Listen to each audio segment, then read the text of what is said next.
Hey lads, you're not going to see my face for this video.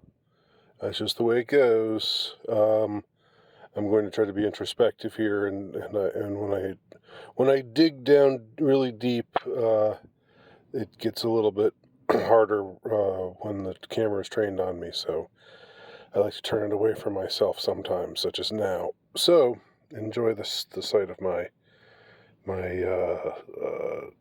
my calf, my knee, my socked foot, and enjoy the sonorous cadences of my voice. Sans my visage. Well, I don't want to talk about what I'm about to talk about if I'm just being self-indulgent. If this is, I mean, I know I've been self-indulgent before. I've said, give me leave to be self-indulgent here. I've owned up to it a number of times, but this is actually something that I don't. I'm faced with a certain sense of things, and it could just be that what I'm sensing is just my own life experience. And entirely related to myself and my life, which is not of interest to anybody else out there particularly. Unless it can be, unless it's relatable. But I'm not even, I'm not even really interested in that. I've got to say that what I'm going to talk about is only of interest if I am correct in sensing that I'm not the only one who feels this way, that this is in fact a widespread feeling right now.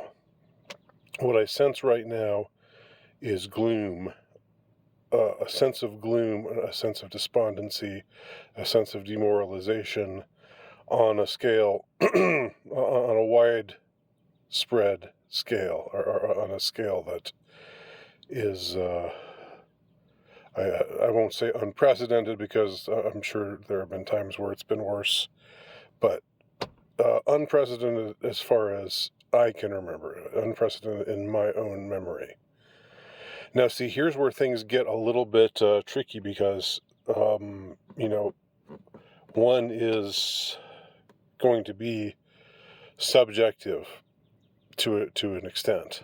I can't claim that what I'm saying here is not that I don't apprehend things through my own filter, through my own consciousness. I of course do. So so there is a subjectivity, certainly, to what I'm talking about. But if it's only that, if it's only just the case of my stupid midlife crisis, or whatever the hell you want to call it, it's not, it wouldn't be a midlife crisis, because I'm closer, it's more like a nearing the end of your life crisis in my case. Midlife crisis would be optimistic, needlessly optimistic. If I was 34, if I was 35, or even 40, maybe it would be a midlife crisis. But I don't know. I don't even know whether I believe in the midlife crisis thing, or if it was just sort of an invented phenomenon. But anyway, I do sense right now that. Well, let me put it this way. I remember, because I've always been someone with a melancholic spirit. I've always been someone who tends to be somewhat pessimistic, who tends not to expect the best, not to think the best is on its way, but to brace, someone who is constantly bracing for the worst. And that's why I'm so anti-black pill, because it's just, why aggravate that already prevalent tendency on my part,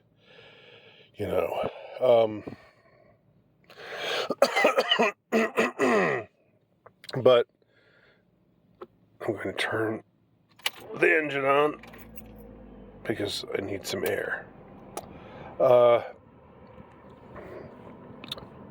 So I've always had a melancholic temperament, but I can say that up until a certain point, and I don't know when the point was where this shift happened, where this change happened. I would say that beneath my melancholic temperament, I still had this optimism or this hopefulness that things would turn out right, that things would turn out okay.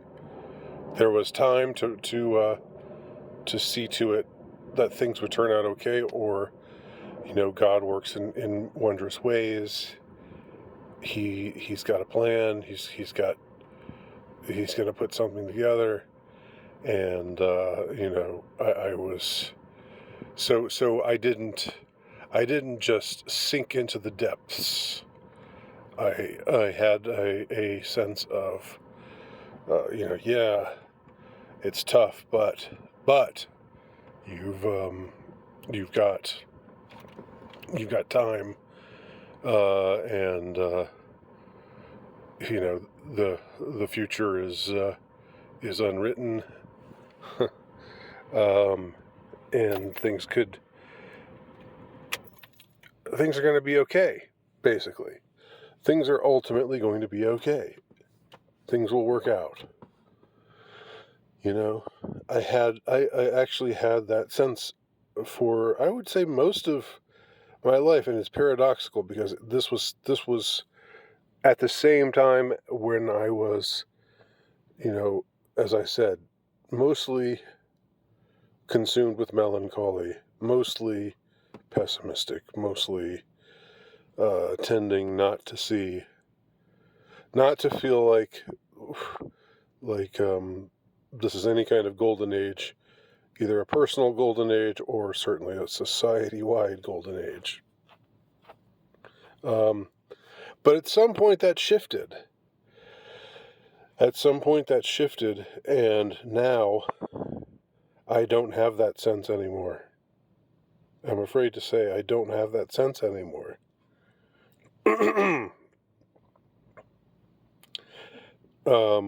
I don't think things will be. I don't think deep down things will be okay. I don't feel like. I don't. It's not a think. I shouldn't say I don't think it, because it's just a gut sense. My gut sense is that things are falling apart, and things will fall apart even more completely and utterly, and things will get more miserable. Things are miserable now, and they will get more miserable. And there's no turning this ship around. We've hit the iceberg, and it's going down, boy. It's going down. It's just a question of time. So this is as I said before, though, I've got to keep coming back to this disclaimer or asterisk, if you will, that what I'm feeling could just be my me being a product of my circumstances, and I'm not gonna, which I will not detail right now, but I had a lot more to be personally optimistic about at age 35, at age 40, at age 45, even, than I do now. Or at least that's how it seems. I mean, this is not a pity party, okay? Don't mistake it for that. Please do not mistake it for that. Please don't. I can be self-indulgent, but this is not one of those times. I think this is something. My sense is that this is a more widespread feeling. This is a more widespread phenomenon, and that there are people who are a lot younger than me, who have their full lives ahead of them, and for them, that's not a comfort. Imagine being young and thinking, I've got my full life ahead of me. Oh, God. Oh, God. I still have my full life ahead of me in this crappy world that's only getting crappier. Oh, fuck. Sorry to laugh. Sorry to laugh. I'm not being callous. I'm just saying that's just not something that you don't typically think of it that way. You typically think of youth as being more like, oh, yeah, but it, there's time. There's lots of time. I've got my whole life ahead of me. I can work this out. There's time for me to work this out, and things will come together. I remember feeling that way, but and that was how I felt when I was younger. As I said, even though to all appearances I was, a melancholic, pessimistic sort of person, I still had that. I didn't just hit rock bottom. I couldn't get too depressed because once I sunk low enough, I always bounced back on that trampoline that was beneath me, that shot me right back up again, which was, there's time to fix this, and things are going to be okay. Things will work out in the long run. Trust God. Trust the plan. I don't know. Trust that things will be okay. Have faith. I'm just imagining what it would have been like to have your youth be a burden, where it's like, oh man, I envy you 52-year-old. At least you're gonna die, not too much longer from now. I'm 22. I have to live for who knows how much longer. Probably. That just struck me as funny. Again, I'm not mocking anybody. Honest Injun. I'm not. It just tickles my funny bone a little bit. But I have I have a sense that this is not just a me thing. If this were just a me thing, look at that door in the sky. If this were just a me thing, then you just have some guy in his 50s going on about how miserable and depressed he is, and that's just annoying. Who wants that? That's boring. I wouldn't want to listen to that. Even if it was me, I wouldn't want to listen to that. I would change the channel or turn the video off or start or go elsewhere. But that's the sense of things. The sense that the bottom has fallen out. That the hope that used to be there is not there anymore. That is the sense of things in 2023. Compare 2023, compare the current year. Since we can say this is the 20s. Oh, it's the 20s. You haven't heard too many people say that yet. We're living in the 20s, but we are. Just like it was the 80s and the 90s, way back when. Now it's the 20s. You can finally talk about the decade in a way that's not too complicated. Like the aughts, talking about the aughts was a little complicated. Talking about the teens, because it was sort of weird to call them the teens because it wasn't just the teens, right? It was the tens, which included the teens, but also numbers that didn't end with teen. But now it's the 20s. So compare the 2020s to the 1980s or the 1990s. I remember back then, people who would say, "Oh man, things are falling apart." It's to quote Tom Buchanan from The Great Gatsby, civilization's going to pieces. There would be people who were saying that. People who would say this ain't no golden age, like Michael Penn in his first album. But there would always be the retort of, well, that's what you say, but look at we've got, this is good. You say the 40s or 50s were the golden age. Well, the 40s and 50s had these problems and these problems and these problems, and now, in the 80s and 90s we get it's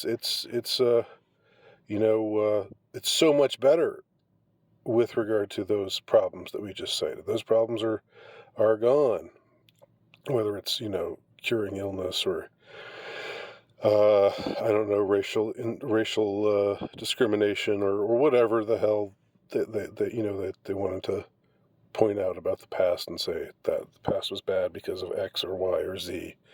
These things are better. There was this ready retort, is my point, in the past. Now that's not the case anymore. Now somebody says, man, things suck now. This is a terrible time. Everything is terrible, and it's only getting worse. You say that, and then there's no retort.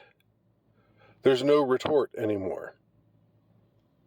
I don't hear people defending the present age. I don't hear people defending the current year. I just don't. It's just not happening. Even people who are behind all of the pernicious trends of the current year, they're miserable too. Do you realize that? The wokeists, the SJWs, the trans activists, the fifth wave, the ninth wave, the 12th wave feminists, and all the rest of them. They're totally miserable people. They're not like, they're not saying, man, we got it made right now because things are really looking up. We're finally getting these, we're finally getting all of these things that make it a more just world. They're not even saying that. You're not even hearing that kind of, the kind of retort from those people. They're miserable too. Have you noticed that? And as I said a few videos ago when I interviewed my kids, both of my kids on their own, without commiserating with one another, they both lead very much their own lives right now. They still see each other and talk to each other, but they're not constant companions the way they were when they were younger. But both of my kids, my son and my daughter alike, they both told me, yeah, the 80s were great. The 80s and 90s were great. I'm so jealous that I didn't grow up during the 80s and 90s. And I laugh because I didn't think of myself in the 80s and 90s as being, when I was growing up in the 80s and 90s, I didn't think of myself as being, wow, this is so great. I'm so privileged to be growing up right now. I honestly didn't see things that way. I didn't feel things that way. And it's just a don't know what you got till it's gone. It's not that, because things weren't that great in the 80s and 90s, but they're a hell of a lot worse now. That's the thing. It's all a matter of comparison. It's a question of bad and worse and very, very, very worst. I didn't expect to laugh so much at so much tragedy and disaster, but there you have it. You have to laugh, I guess. So even my Zoomer age kids, I guess they're Zoomer age. My son is 17. He'll be 18 in a few months. My daughter's 20. I mean, even they're saying things were better back when you were a kid. I would have loved to have grown up back when you were a kid. You can go back and watch that interview and hear them say it, hear it for themselves. And I don't think they're alone in feeling that way.